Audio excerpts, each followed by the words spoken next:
This morning, a tropical storm warning is in effect for millions of people in Southern California as Hilary brings flash flooding and high winds. The first time that area has faced a storm threat like that since 1997.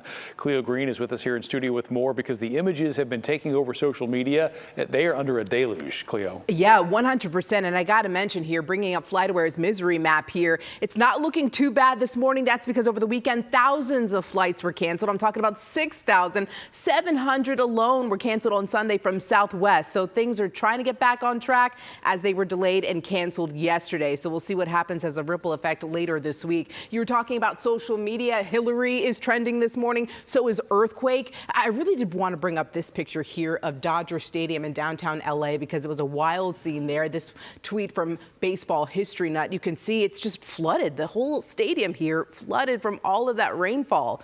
Here's the latest images that we're seeing this morning. This is the first time that a tropical storm has made landfall in the Baja Peninsula of Mexico and continued north into California since Nora in 1997. So this is historic.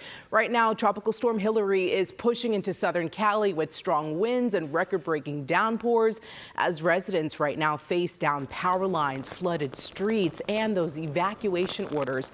Some parts like Palm Springs could get a year's worth of rain in a matter of hours. In fact, one of America's driest places, Death Valley National Park, is already flooding with streets that are impassable right now. Look at this video here. In Southern Cali's highest terrain, we're seeing some mudslides and downed trees. And then amid the hampering storm here, you can actually see some swaying lights coming up here that were signaling that 5.1 magnitude earthquake in Los Angeles. Very scary there. California's governor has declared a state of emergency.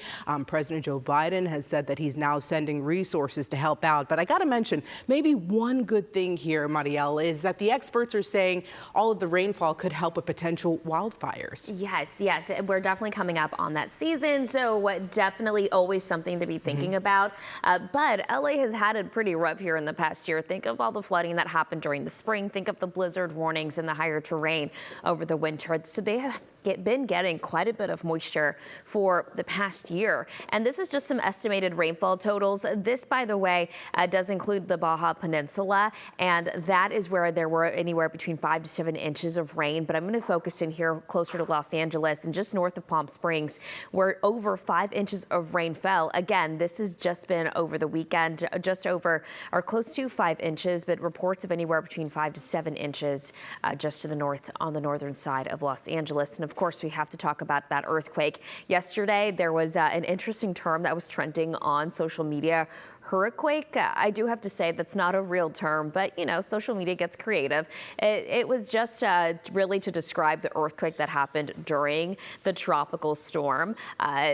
No immediate reports of damage out of that, and no, it is not related to the tropical storm. One does not cause the other.